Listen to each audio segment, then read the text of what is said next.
ہرگز نہیں، یہ جہنم ہے شعلے مارتی ہوئی تیرے چمڑے کو ادھیڑ دینے والی، نزاعۃ للشوا، جس وقت اس کے اندر ڈالا جائے گا اوپر والے چمڑے اور گوشت کو چھیل کے اتار دے، آج بھی اس کے اندر ڈالا جائے گا، اس وقت انسان کو احساس ہوگا کہ مجھ سے کہیں غلطی ہو گئی۔ تو یہ پہلی آیت کریمہ ہے جی جس کے اندر یہ بیان کیا، وہاں کوئی کسی کے کام نہیں آئے گا دھوکہ نہ کھانا کہ اللہ معاف کر دے گا، اللہ معاف ضرور کرے گا لیکن نیک اعمال بھی کرنے ہیں۔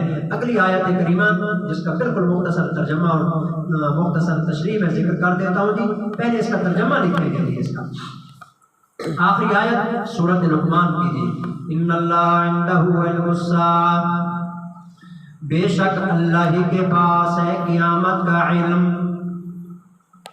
ان اللہ عنده علم الساعہ، بے شک اللہ ہی کے پاس ہے قیامت کا علم،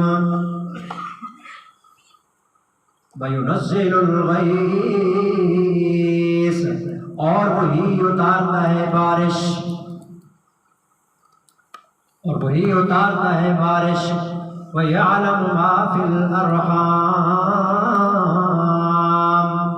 اور وہی جانتا ہے جو کچھ عورتوں کے پیٹ میں ہے، وَيَعْلَمُ مَا فِي الْأَرْحَامِ، اور وہی جانتا ہے جو کچھ عورتوں کے پیٹ میں ہے،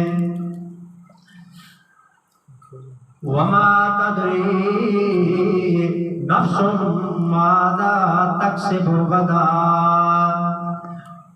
اور نہیں جانتا کوئی جی، نفس کا معنی جی ہے، کوئی شخص مرد عورت کوئی بھی ہے، اور نہیں جانتا کوئی جی ماذا تکسب غدا، کہ کیا کرے گا وہ کل، اور نہیں جانتا کوئی جی کہ کیا کرے گا وہ کل، وما تدری نفس بأی ارض تموت، اور نہیں جانتا کوئی جی کہ کس زمین میں مرے گا، اور نہیں جانتا کوئی جی کہ وہ کس زمین میں مرے گا، ان اللہ علیم خبیر، بے شک اللہ سب کچھ جاننے والا، پوری خبر رکھنے والا ہے، بے شک اللہ سب کچھ جاننے والا، پوری خبر رکھنے والا ہے۔ پچھلی آیت کریمہ کے اندر معاد کا بیان تھا، یعنی قیامت کا تذکرہ تھا جہاں ہم نے مر کے واپس اللہ کے پاس جانا ہے۔ اس آیت کریمہ کے اندر مبدا کا بیان ہے، جانتے ہو تم اس کائنات میں لانے والا کون ہے، جانتے ہو اس کائنات کو پیدا کرنے والا کون ہے، جانتے ہو اس کی صفات کیا ہے۔ اللہ فرماتے ہیں قیامت تو آنی ہے، پکی بات ہے، لیکن آئے گی کب کوئی نہیں جانتا، قیامت کا علم صرف اللہ کے پاس، قیامت کے آنے کا علم صرف کس کے پاس ہے؟ اللہ کے پاس ہے، اس کے علاوہ کسی کے پاس نہیں ہے۔ اس آیت کریمہ میں اللہ نے 5 چیزیں بیان کی ہیں جی، ان 5 چیزوں کے بارے میں اللہ نے فرمایا کہ ان کو صرف میں جانتا ہوں، میرے علاوہ کوئی بھی نہیں جانتا ہے۔ ان میں سب سے پہلی چیز قیامت ہے کہ قیامت کے آنے کے بارے میں سوائے اللہ کے اور کوئی بھی نہیں جانتا۔ سب سے پہلی چیز ان اللہ عنده علم الساعہ،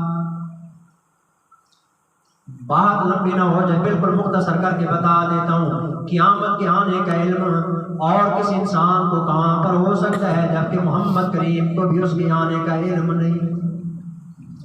بخاری مسلم تمام حدیث کی کتابوں کے اندر حدیث آتی ہے، تفصیلی حدیث ہے، میں مختصر کر کے بتا دیتا ہوں۔ صحابہ کہتے ہیں ہم اللہ کے پیغمبر کے ساتھ بیٹھے ہوئے تھے، اچانک ایک آدمی آ گیا، سفید اس نے کپڑے پہنے ہوئے ہیں، بڑا خوبصورت ہے اور نوجوان ہے، اللہ کے پیغمبر کے پاس آ کے اس نے گھٹنے ملا کے بیٹھ گیا، اللہ کے پیغمبر سے اس نے آ کے 4 سوال کیے، ہم حیران ہو رہے تھے، نظر نہیں آتا تھا کہ یہ سفر کر کے آیا ہے. بندہ سفر کر کے آئے تو اس کے چہرے پہ کوئی گرد و غبار ہوتی ہے. اس کا چہرہ ایسے چمک رہا تھا جیسے ابھی ابھی ماشاءاللہ چہرہ دھو کے آیا ہو. اور دوسرا مدینے کا بھی نہیں تھا. مدینے کا ہوتا تو ہم جان لیتے. ہم حیران ہو رہے تھے.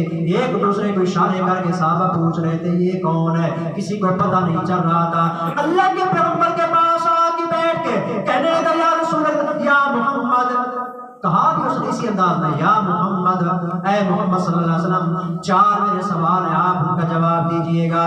پہلا میرا سوال یہ ہے مل ایمان ہو، یہ بتائیں کہ ایمان کیا ہوتا ہے. اللہ کے پیغمبر نے ایمان کی تشریح کر دی کہ ایمان یہ ہوتا ہے ان تؤمن باللہ و ملائکتہ. یہ جو ایمان ہوتا ہے اس کے بارے میں بتایا. اس نے دوسرا سوال کیا مل اسلام ہو، یا رسول اللہ محمد صلی اللہ علیہ وسلم یہ بتائیں کہ اسلام کیا ہوتا ہے. اللہ کے پیغمبر نے اسلام کے بارے میں بتایا. نماز پڑھنا، روزہ رکھنا، حج کرنا، زکوٰۃ وغیرہ دینا، یہ اسلام کے بارے میں بتا دیا. تیسرا اس نے سوال کیا مل احسان، احسان کیا ہوتا ہے یا رسول اللہ. اللہ کے پیغمبر نے فرمایا ان تعبد اللہ کانک تراہ فإن لم تکن تراہ فإنہ یراک. جب تو نماز پڑھنے لگے، جب تو عبادت کرنے لگے، اس طرح عبادت کر گویا کہ تو اللہ کو دیکھ رہا ہے. لیکن اگر تیرے اندر یہ کیفیت پیدا نہیں ہو سکتی، کم از کم اتنا تو سمجھا کرنا کہ اللہ تجھے دیکھ رہا ہے. نماز اس انداز میں پڑھ کے اللہ تجھے دیکھ رہا ہے، اللہ کی نظروں کے سامنے تو موجود ہے.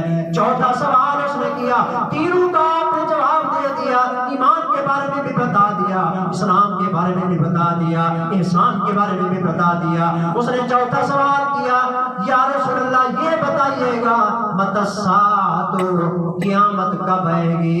اللہ کے پیغمبر نے فرمایا مل مسئول عنہا بأعلم من السائل.